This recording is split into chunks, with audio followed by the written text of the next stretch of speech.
मेरा नाम साइमा है। मेरी कहानी सुनने से पहले मैं ये अर्ज़ करना चाहूँगी कि अल्लाह ताली ने हर इंसान की ज़िंदगी में उतार चढ़ाव रखे हैं। सब्र और तवक्कल ही वो रास्ते हैं जो मुसीबतों के बाद राहत की तरफ ले जाते हैं। मेरे वालिद साहब बहुत अच्छे और नेक ताजिर थे। अल्लाह ने उन्हें खूब माल व दौलत अता क्या था, वो बैरून मुल्क भी अपना कारोबार करते थे। मेरी वालदा भी एक बा अखलाक और परवरदगार खातून थीं। मैं उनकी इकलौती औलाद थी। वालदीन मुझे बेहद चाहते थे। मेरी पैदाइश पर उन्होंने ऐसी खुशी मनाई जैसे रवायती तौर पर बेटे की विलादत पर होती है। मेरी वालदा की छोटी बहन थी जिनका नाम थमीना था। वो मेरी वालदा से 2 साल छोटी थीं। उनकी शादी एक अच्छे घराने में हुई थी। उनकी एक बेटी थी जिसका नाम नूरीन था। वो मेरी हम उम्र थी। बचपन में हम दोनों बहनों की तरह इकट्ठे खेलती और पढ़ती थीं।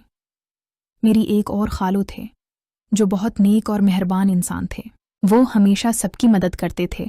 जब मैं 15 बरस की हुई तो मेरे वालिद साहब ने अपने बैरूनी कारोबार को बढ़ाने के लिए कुछ दिनों के लिए बाहर जाने का इरादा किया। इससे पहले कि वो वापस आते, एक अलमनाक वाक़या पेश आया। वालदा वालिद साहब को लेने हवाई अड्डे जा रही थीं कि रास्ते में एक बड़ा हादिसा हो गया। इसी हादसे में मेरे वालिदैन दोनों इस दारे फ़ानी से रुखसत हो गए। ये मेरे लिए एक बहुत बड़ा सदमा था। इतने कम उम्र में यतीम हो जाना किसी के लिए भी आसान नहीं होता। मेरे वालिद साहब की जायदाद और कारोबार की देखभाल मेरे चचा ने संभाली, जो बहुत दियानतदार और नेक इंसान थे। वो मुझे अपनी बेटी की तरह समझते थे। लेकिन जब मेरी वालदा के इंतकाल के बाद मेरी परवरिश का मसला आया तो मेरे खालों ने ये जिम्मेदारी निभाने की पेशकश की। उन्होंने मेरे चचा से कहा कि साइमा अभी बहुत छोटी है, उसे माँ की मोहब्बत की ज़रूरत है। चुनांचा मैं अपने खालों के घर रहने लगी। मेरे खालों ने मुझे बेहद प्यार और शफ़क़त से रखा।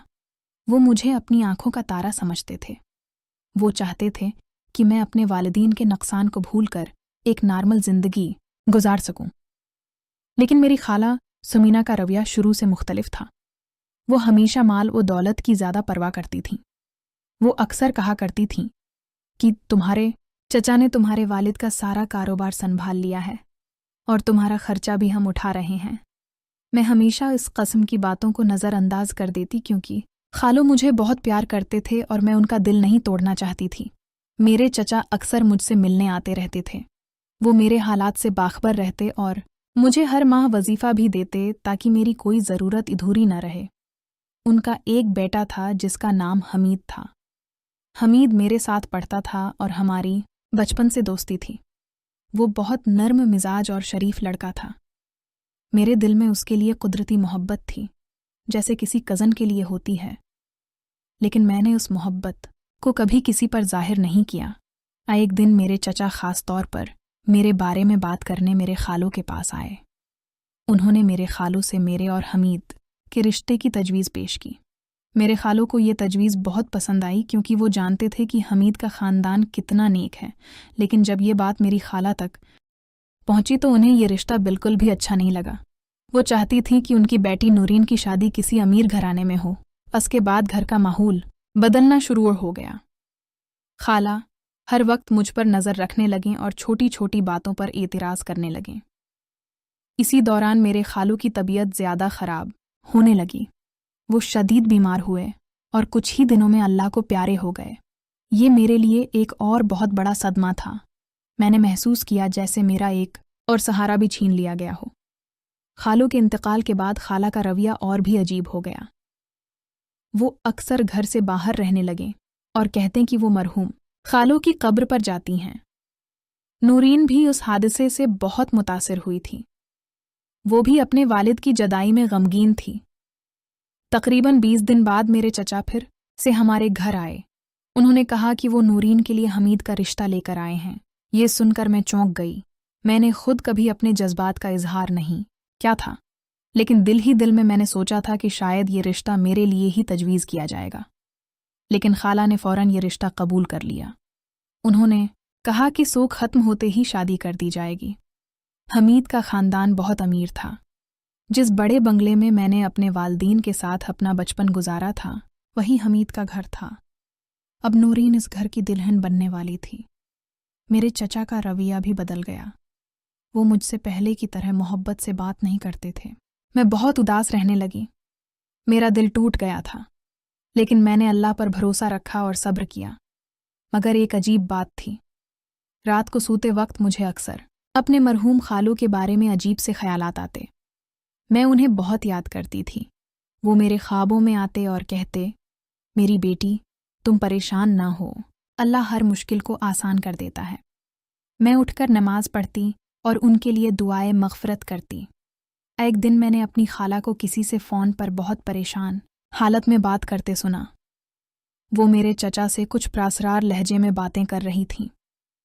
جب میں نے قریب جانے کی کوشش کی تو نورین نے مجھے روک دیا اور کہا کہ یہ تمہارے سننے کی باتیں نہیں ہیں۔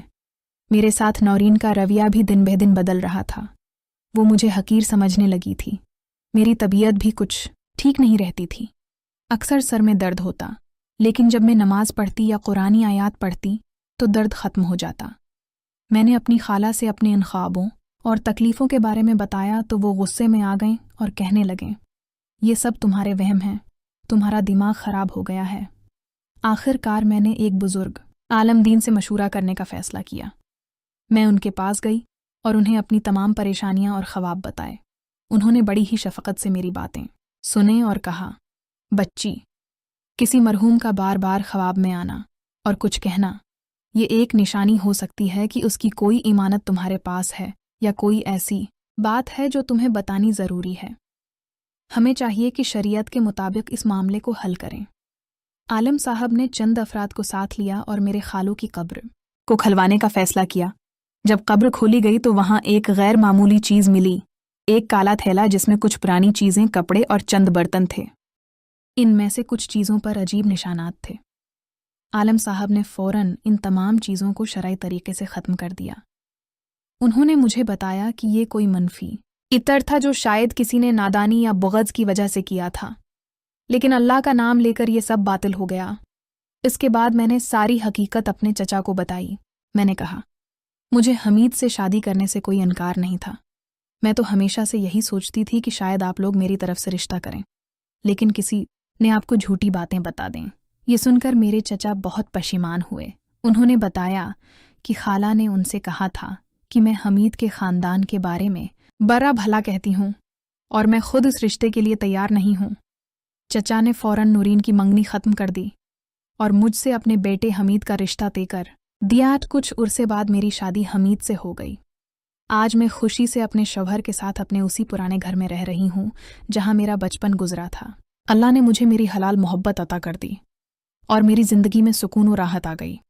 میں اپنے چچا اور چچی کا بھی شکریہ ادا کرتی ہوں جنہوں نے ہر مشکل وقت میں میرا ساتھ دیا۔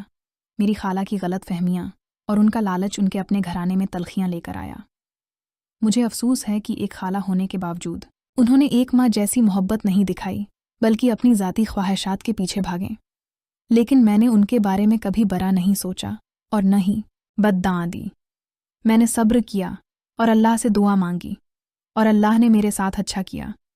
میرے اس تجربے سے سبق یہ ہے کہ ہمیں ہمیشہ اللہ پر بھروسہ رکھنا چاہیے، برے لوگوں کی سازشوں سے بچنے کے لیے نیک لوگوں سے مشورہ کرنا چاہیے، اور جو ہمارا حق ہے اسے حاصل کرنے کے لیے جائز راستے استعمال کرنے چاہیے۔ اللہ ہر مصیبت زدہ کو صبر عطا فرمائے اور ہر ٹوٹے دل کو سکون بخشے، آمین۔ ایک دن جب میں گھر میں بیٹھی سوچ رہی تھی کہ زندگی کیسے بدلی ہے تو مجھے عرب صاحب کی وہ باتیں یاد آ گئیں جو وہ کہا کرتے تھے۔ وہ کہتے تھے، سریا، تم بہت سچی اور ایماندار ہو، اللہ تمہیں ضرور بھلائی دے گا۔ آج میں دیکھ رہی تھی کہ اللہ نے واقعی اپنا وعدہ پورا کیا۔ اس نے مجھے ایک گھر دیا، ایک بیٹی دی اور ایک سکون بھری زندگی دی، لیکن اللہ نے ایک اور تحفہ بھی دینا چاہا۔ کچھ عرصے بعد مجھے احساس ہوا کہ میں ماں بننے والی ہوں۔ جب میں نے ڈاکٹر سے تصدیق کروائی تو وہ مسکرائے اور کہا، مبارک ہو، آپ حاملہ ہیں۔ میں نے یہ خبر حامد اور نور کو سنائی تو دونوں بہت خوش ہوئے۔ نور نے کہا، امی جان، اب میرے ایک بھائی یا بہن ہوگی، میں ان کی بہت دیکھ بھال کروں گی۔ 9 مہینے بعد اللہ نے مجھے ایک بیٹے سے نوازا۔ میں نے اس کا نام آمین رکھا، جس کا مطلب ہے ایماندار۔ میں نے नूर से कहा कि तुम उस अपने भाई को अपनी तरह पढ़ाना ताकि वो भी तुम्हारी तरह तालीम याफ्ता बने। अब हमारी जिंदगी बड़ी खूबसूरत हो गई थी। हामिद की दुकान चल निकली और मैंने घर में ही बच्चों को पढ़ाने का सिलसिला जारी रखा। नूर ने अपनी मैट्रिक के इम्तिहानात बड़ी कामयाबी से पास किए और अब वो अपने कॉलेज की तैयारी कर रही थी। अमीन भी बड़ा हो रहा था और अपनी बहन से बेअंतहा मोहब्बत करता था। एक दिन नूर ने मुझसे कहा, उम्मी जान, मैं वकील बनना चाहती हूँ। मैं लोगों की मदद करना चाहती हूँ, जैसे मेरे अबू ने अपनी वसीयत के जरिए आपकी मदद की। मेरी आंखों में आंसू आ गए। मैंने कहा, बेटा, तुम जैसा चाहो पढ़ो, हम तुम्हारे साथ हैं। अल्लाह ने हमें बहुत कुछ दिया है, अब हमें दूसरों को देना चाहिए। आज मैं ये कहानी इसलिए सुन रही हूँ ताकि लोगों को बता सकूं कि अल्लाह का निज़ाम बहुत मुनफरिद है। वो जब देता है तो उस तरह देता है कि सोचना पड़ जाए।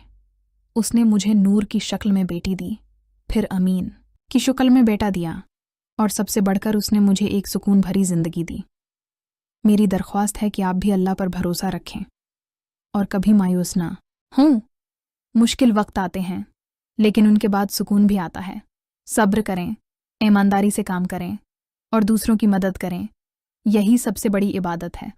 और हाँ, नूर के बारे में मैं ये बताना भूल गई कि वो आज एक मारूफ वकील है। उसने अपने अबू का नाम रोशन किया है और बहुत से बेसहारा लोगों की मदद की है। अमीन अभी तालीम हासिल कर रहा है, लेकिन वो भी अपनी बहन के नक्श कदम पर चलना चाहता है। ये है मेरी कहानी, इसका दूसरा और आखिरी हिस्सा। अल्लाह हमें सबको नेक और ईमानदार ज़िंदगी गुजारने की तौफीक दे। आमीन।